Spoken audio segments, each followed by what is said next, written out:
mountain, river, and plain, through wind and storm, rides Anne of the Airlanes. Flying just ahead of a tropical hurricane that has threatened the existence of the uncharted island upon which they had been marooned, Ann Burton, Jack Baker, Aunt Hattie Jackson, and the two smugglers, Vic and Joe, have landed a stolen interstate airline experimental transport ship in an emergency field on the coast of Florida, where in comparative safety they can await the passing of the hurricane. In the lull just before the storm breaks over the emergency field, Morrison finds time to hand Jack a radiogram, which proves to be from the president of Interstate Airlines, and which gives Jack permission and authority to fly the transport ship in apparent accession to the demands of the smugglers and thus lend assistance to the U.S. Secret Service in rounding up the gang. Just how did Morrison get possession of this radiogram? And what part is he playing in this drama of intrigue and mystery? As we take up the story, we find the two Aircat speed ships and the transport plane lashed to the ground near the windbreak as our friends await the crest of the blow. Listen.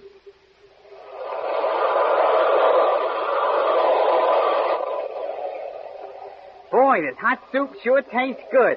I told you that sister wasn't so dumb. I wonder where she found all these thermos bottles, Jack. I guess, Anne, that she must have become acquainted with them while she was locked in the baggage compartment on our little stowaway flight from Springfield to the island. How were the other ships riding out this wind, Joe? Looked okay to me, Baker. Sure lucky them trees happen to be up there on the east side. Those trees, my boy, didn't just happen to be there. They were planted. Australian pines are the best windbreakers they can find against these tropical blows, which always happen to come from the east. How long do you think this storm will last, Jack? Oh, no telling, Ann. Sometimes these tropical hurricanes blow themselves out in a couple of hours. Sometimes it's a couple of days. Phew, in 2 days a wind like this would blow the whole state of Florida right out into the Gulf of Mexico. Oh, hardly, Joe. The old state has managed to withstand harder blows than this. But I don't think that this one's going to last quite 2 days. Atmospheric conditions were not quite right for a long one. But, Jack, if this was supposed to be a 100-mile-an-hour gale, how could the weatherman predict it so far ahead? It didn't seem to come in at any speed like that. Well, it didn't. But you see, while the wind in the hurricane is blowing at the rate of 100 miles an hour, the storm itself may only be raveling forward at, say, 50 miles an hour. You see what I mean? I didn't get it. If the wind is blowing 100 miles an hour, it's got to go ahead 100 miles an hour. Not at all, Joe. You see, it's something like the blast from one of the propellers on this ship. When we taxied down the tarmac. What's a tarmac, Jack? A tarmac, Ann, is the strip of pavement, usually concrete, that you'll find in front of almost every hangar and every airport. They bring the planes out there to warm them up, look them over, and to load the passengers and the baggage. I see. Well, as I started to say, when we taxi this ship from the tarmac, the blast from the propellers may be a wind that will register up to 50 or 60 miles an hour in the vicinity of the ship. But the ship itself, that is, the cause of this little vest pocket tornado, may be moving along at 10, 15, and seldom over 20 miles an hour. Gee, Baker, you ought to be a school teacher. It seems odd, though, doesn't it, to be sitting here in this cabin listening to the explanation of weather and hurricanes with the wind blowing like it is outside. I wonder how fast it's blowing out there now. Oh, I'd say from the way those trees are bending over that it's got up to 50 or 60 miles an hour. And that's a full gale anywhere in the country. It's too full for me. I wonder what Vic's doing out there. If he don't get back here pretty soon, he won't make it. That phone call of his must have been mighty important. He wanted to get it through before the wires went down. We can't take any chances in this game, you know, Baker. That's one reason why I've been wondering about you, Joe. What do you mean, wondering about me? Oh, I don't know. You just don't look the type that gets mixed up in this sort of thing, that's all. That's just my better nature coming to the surface, I guess. But don't let that fool you. And don't bank too much on my kind heart. Well, thanks, Joe, for the tip. But I think that Ann has hit something that has been bothering us both. Hey, open up this door. Okay, Vic, just as soon as I find a spot to put this... Gosh, what'll I do with this bottle of soup? It'll spill. Here, Joe, give it to me, and you can open the door. Thanks, here. Hurry up, I'm drowning out here.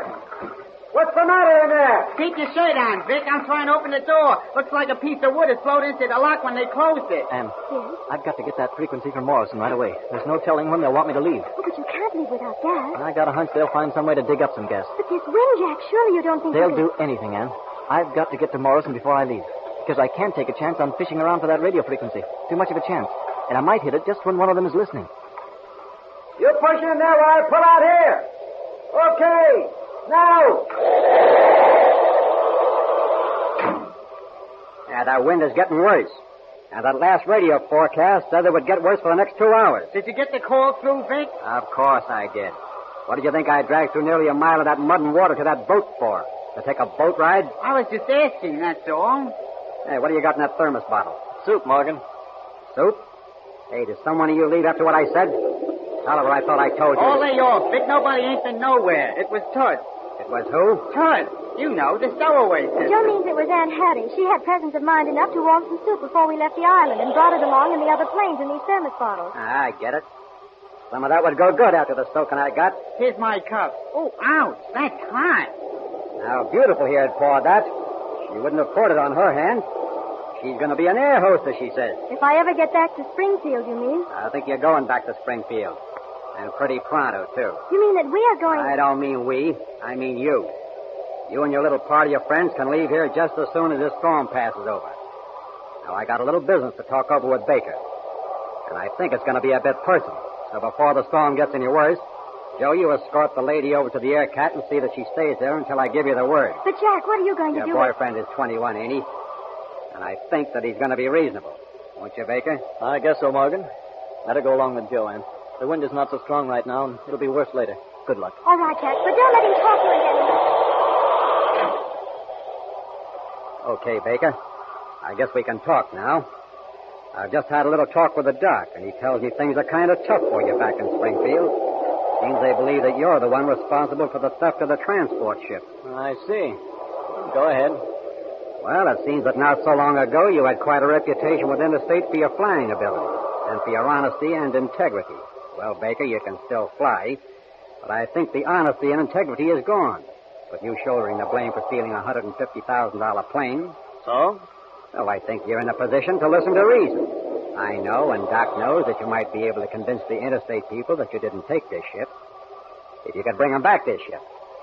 But if we just took a notion that you wasn't going to take it back, you'd have a tough time trying to make them swallow any kind of a story. You might be able to get a job with some barnstorming outfit, but business along that line isn't as good as it used to be. So it's your idea that now I'm just as much a crook as you and your outfit. Is that it? I don't like the word crook, Baker. Let's say businessman. The diamond smuggling business is one of the biggest in the world and one of the best organized from a financial standpoint. And we're in a position to pay real money to a fellow who'll listen. Do you follow me? I'm way ahead of you, Morgan. You want me to join your little band of hoodlums, is that it? Not a band of hoodlums, Baker. Our organization. Sure, we have to be a little shady in our dealings sometimes. But is it our fault that we're smarter than the authorities? In this game, my friend, it's a case of dog eat dog. What's your proposition? I thought you'd come around. Just this. You fly this ship to the African diamond mines in back sea. We pick a different spot to land each trip. We cut out the cost of the people that usually handle the rocks on the steamers. We cut out the runners up and down the coast. And that adds to the profit, you see. We've got one of the best diamond cutters in the world right here in America. So that cuts out Holland. That means that almost every cent the organization takes in is clear profit. Do you get what I mean? Nice for the organization. How about me? Well, the doc is in a position to offer you 10% of the net profit. And in the course of a year, Baker, that will amount to more than you can draw from an airline in a lifetime. And you're through with airlines. What's the answer? How about Pete and Morrison and the rest of them? They know where I am. And the minute this storm lets up, one of them is going to get to a phone or put one of the radios on the air. And then what? Just this, Baker. When this storm lets up, this plane with you and me and Joe is not going to be here. You mean that you want me to take off in the face of this wind? You're not yellow, are you, Baker? No, but, man, it's sheer suicide to try to lift this ship in this storm. You'll find every plane in Florida grounded right now. Well, this one won't be here in 5 minutes. We haven't gas enough to go 40 miles. And we're not going over 40 miles. But those 40 miles will be straight northwest of the Everglades. And when we sit down there, there's not a ship in the world can find us until we're ready to take the air. The Everglades? Morgan, you're crazy. There's not a spot in the Everglades where you can land a balloon, much less a heavy transport ship like this, without crashing. As for taking off, that's impossible. Baker, I told you we're a big organization, didn't I? A little thing like putting a runway in the Everglades is small stuff to us. And we've got gas enough to get there. And I happen to know that this ship is equipped to ride out the worst storm or hurricane in the world. Okay. I'd like a chance to say goodbye to my friends. I know you would. But I'm afraid that's not the thing to do. So if you want to come in with us, get your foot on those starters and let's get going. Morgan, listen here. I'm flying this ship for the organization, as you call it. Not because I want to, but because it seems to be the only thing left. But one little double cross from any one of you, and there won't be even a life preserver to show where this ship met the Atlantic Ocean. How about Joe? Does he go? He'll come fast enough when he hears those motors.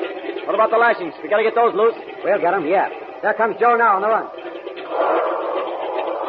Step on it, Joe. Let's cut this thing loose. Get that axe. Go over Joe the straight way. I got it. I'll get him on this side. There's only some way to get to Morrison. If Ann can only give me that secret radio frequency, I've got to have it to get instructions. Climb in, Joe, and hurry. Here comes Gordon. Jack! Jack, where are you going? You Ann, what was the number you were telling me about? The number was... If your girlfriend's trying to give you a phone number, you'll have to get out of the book. Now, you better gun those motors before we turn over. If we're going to turn over, I hope we do it right here close to the town. It's dangerous.